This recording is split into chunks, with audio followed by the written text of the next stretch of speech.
بسم الله الرحمن الرحیم. الحمد لله و صلاة و سلام علی رسول الله و علی آله و اصحابه اجمعین و من تبعهم بإحسان الی یوم الدین.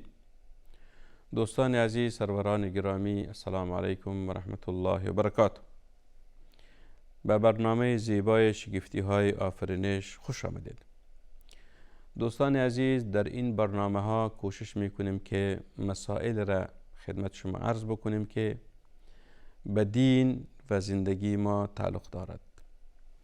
یکی از ویژگی های دین اسلام است که خداوند متعال اسلام را به خاطر بنای دین و آبادی دنیا برای ما فرستاده است. اسلام دین است که هم به مسئله ایمان، هم به مسئله عقیده و هم به مسئله زندگی ما ربط دارد. خداوند متعال این جهان آفریده است تا انسان او را آباد بسازد و در این جهان انسان رشد بکند، ترقی بکند. و هدف اصلی وجود انسان در جهان چیست؟ است که انسان خالق خود را بشناسد. و ما هم کوشش میکنیم دوستا در برنامه شگفتی های آفرینش، یعنی اون چیزهایی را که خداوند متعال آفریده است و در هر مخلوق خداوند بدون شک شگفتی های خیلی زیاده هست که همون مخلوق خداوند و اندیشیدن در مخلوق خداوند ما را به خالق مخلوق میرساند. این چی است؟ او هدف نهایی برنامه ما است.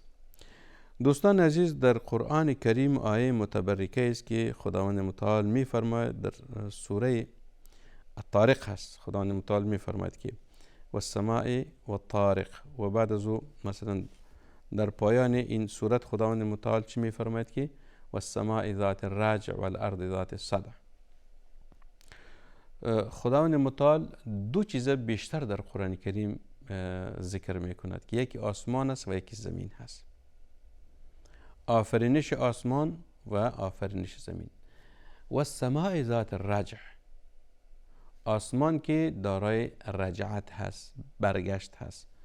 والارض ذات الصدع، زمینی که شگاف کننده هست. صدع یعنی شگاف کننده.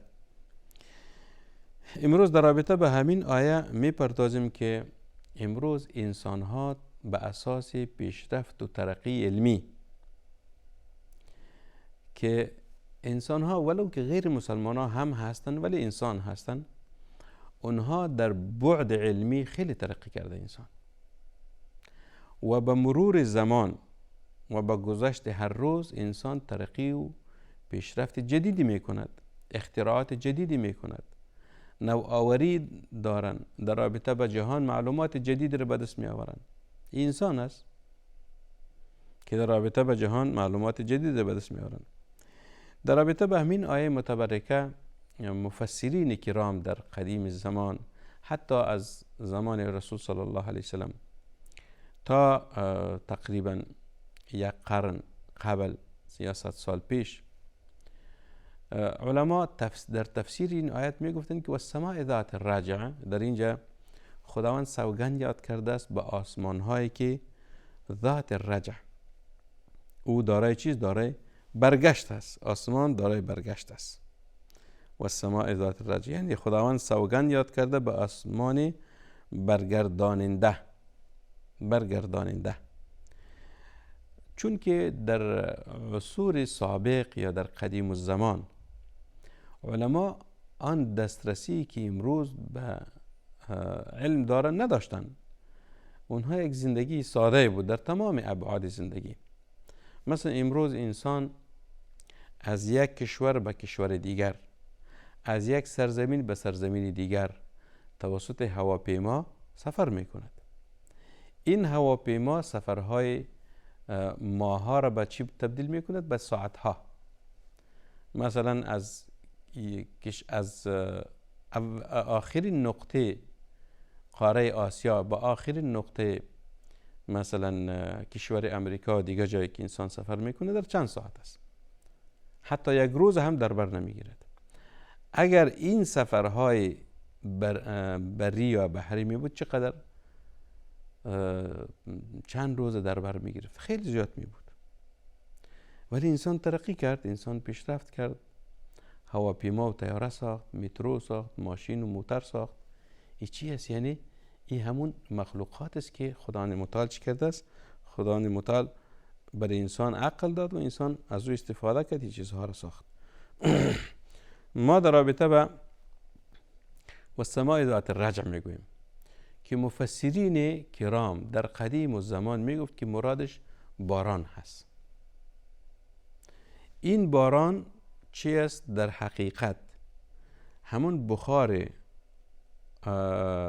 آب است که از دریاها بلند می شود و به طرف آسمان می رود و در اونجا از او ابر تشکیل می شود و در نتیجه ابر یا باران یا برف یا ژاله، این سه چیز چی می شود؟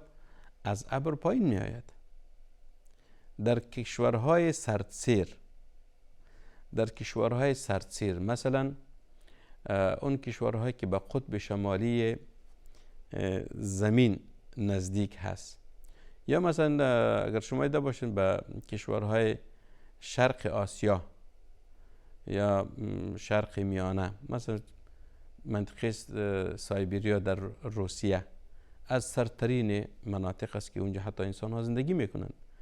در چی؟ در سایبریا. در اونجا درجه حرارت چقدر است؟ بعضی اوقات 30 ما تحت صفر هست یا 40 یا 50، یعنی سردترین منطقه است. در اونجا ابر، وقتی که ابر می شود همش برف است. در کشورهایی که در خط استوا قرار دارند، یعنی کشورهای گرمسیر است، مثلا کشورهای افریقایی یا کشورهای خلیج، این کشورها غالبا چی هستند؟ گرمسیر هست. یعنی در اینجا درجه حرارت خصوصا در موسم تابستان خیلی بلند می رود که حتی در همین کشورهایی که در خط استوا قرار دارن در اونجا برف و ژاله نمی شود، تنها باران هست. در قدیم زمان علما می گفت که والسماء ذات الرجع مرادش چیست؟ باران هست. این بخارها از آبها بلند می شود و از او ابر تشکیل می شود و از ابر باران یا برف یا ژاله، این سه چیز دوباره به چی می شود؟ به زمین می آید. این ذات الرجع شد. این شد والسماء ذات الرجع شد. این چی است؟ تقریبا تفسیر علمای سابق بود که این همون توانایی علمی بود که خداوند برای اونها داده بود. اما در یک قرن قبل که انسان ها آهسته آهسته در علم جدید داخل شدن، معلومات جدیدی به دست آوردن، اونها چیزهای جدید را کشف کردن که مصداق همین آیه متبرک است. درست است باران یک تفسیر از این آیه است که والسماء ذات الرجع، یک تفسیر از این آیه متبرک است، ولی چیزهای دیگری هم هست که به همین آیه متبرکه تعلق میگیرد. مثلا شما ببینید برخی دانشمندان به گونه دیگری از این آیه تعبیر کردن. ویست که مثلا آنهایی که میگویند که گازهای موجود در هوا برگشت پذیرند. گاز چیزی است که مثلا در قدیم زمان مردم به اون متوجه نبودند، مثل اکسیژن که پس از تنفس انسان به دی اکسید کربن تبدیل می شود. اکسیژن به دی اکسید کربن تبدیل می شود. دوباره وقتی که انسان او را از رئه خود بیرون می کند او چی می شود؟ به اکسیژن تبدیل می شود. پس این چیز این برگشت است. ما اکسیژن تنفس می کنیم، او اکسیژن به دی اکسید کربن تبدیل می شود، دوباره او را از بدن خود خارج می کنیم، دوباره همین دی اکسید کربن به اکسیژن تبدیل می شود. در نتیجه چی؟ در نتیجه که همین دی اکسید کربن با نباتات ما حول ما تماس دارد و خداوند متعال همین نباتات چیزی که در چهاربر ما هست او را چی می کند؟ او را فیلتر می کند. دی اکسید کربن فیلتر می شود. وقتی که فیلتر شد دوباره اکسیژن می شود و او را ما چی می کنیم؟ او را تنفس می کنیم. این یک نظام خداوند است، یک نعمت بزرگی است دوستان. آنگاه مورد استفاده گیاهان قرار گرفته و دوباره به صورت اکسیژن به طبیعت باز میگردد. این نباتاتی که در چهاربر ماست دوستان، فکر نکنه که یک چیز بیهوده است. سبحان الله، این نباتاتی که در چهاربر ما هست بزرگترین نعمت است. اول نعمتش چیست که ببینین کسایی که مثلا در خانهشان نباتات زیاد کشت کرده هند، مثلا نباتات است یا ترکاری باب است یا درخت های میوه‌دار هست، در پهلوی از که یک منظره بسیار زیبایی هست، انسان این منظره رو میبیند، با دیدن این منظره انسان چقدر خوش میشود. در پهلوی از که یک منظره خوبی هست، در پهلوی از که ما از درخت های میوه‌دار از میوهش استفاده میکنیم، سیب است، مثلا انار هست، کیله هست یا مثلا خرما هست، از این استفاده میکنیم، یا از ترکاری باب استفاده میکنیم. خداوند متعال در همین نباتات یک چیز دیگر رو گذاشته است که کمتر انسان ها به متوجه می باشند. ای که انسان از خود دی اکسید کربن خارج می کند، او دوباره با همین نباتات در تماس می شود و همین نباتات خداوند متعال به شکل فیلتر همین دی اکسید کربن به اکسیژن تبدیل می کند و دوباره ما اکسیژن تنفس می کنیم. این هم یکی از تفسیرهایی است که دانشمندان معاصر به او چی کردن؟ به او دسترسی پیدا کردن که این هم ذات رجع است. یعنی اکسیژن به دی اکسید کربن تبدیل شد و دی اکسید کربن دوباره به اکسیژن تبدیل شد و دوباره ما را تنفس میکنیم. پس یک گردش است، گردش که قرآن کریم او را رجع گفته است، و السماء ذات الرجع. پس حتی گازها نیز دارای دور و بازگشت طبیعی هستند. اکسیژن به دی اکسید کربن و دوباره اکسیژن، یعنی می گازهایی که در جهان موجود است خداوند متعال این فیلتر میکنه، دوباره به حالت طبیعی و فطریش مبدل می شود و انسان باید از او استفاده میکنه. این تفسیر دومی هست. یعنی تفسیر اولیش موضوع باران بود که از بخار تشکیل می شود. دوم تفسیرش که علمای معاصر کرده است، همین گازهایی که در فضا موجود هست و او را اکسیژن ما میگوییم که اکسیژن هم به دی اکسید کربن تبدیل شد، دوباره به اکسیژن تبدیل شد و او را ما تنفس میکنیم. این چی هستی؟ تفسیر دومی هست. سومی دوستان است، تفسیر سومیش حتی اگر امواج الکترومغناطیسی به آسمان ارسال شده دوباره باز میگردد. امی امواج الکترومغناطیسی این به فضا ارسال می شود و دوباره از او برگشت می کند، بالا می رود برگشت می کند. سیستم انترنتی که امروز ما از او استفاده می کنیم ما انسان ها، یا می سیستم تماس، وسایل تماس که موبایل از دیگه چیز هاست، این چگونه همه امواج صوتی را از یک جا به جای دیگه نقل می کند؟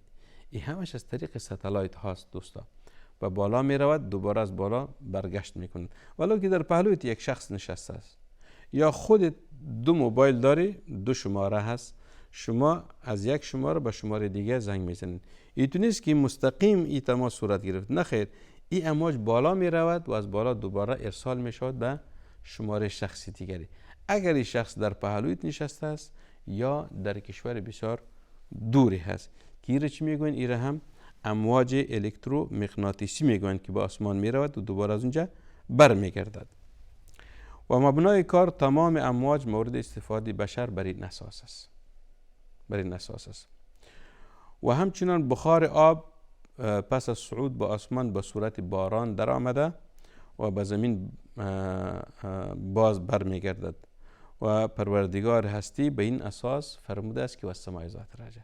تقریبا چند تفسیر شد. مثلا اول تفسیرش آب باران هست که از بخار تشکیل می شود دوباره به زمین بر می گردد.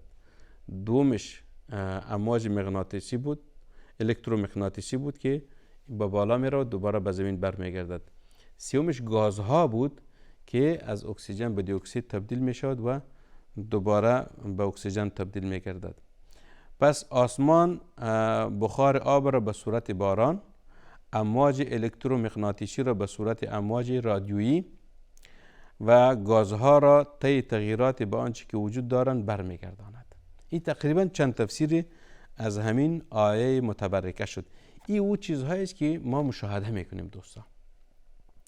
یعنی باران ما مشاهده میکنیم و امواج الکترومغناطیسی را ما محسوس میکنیم.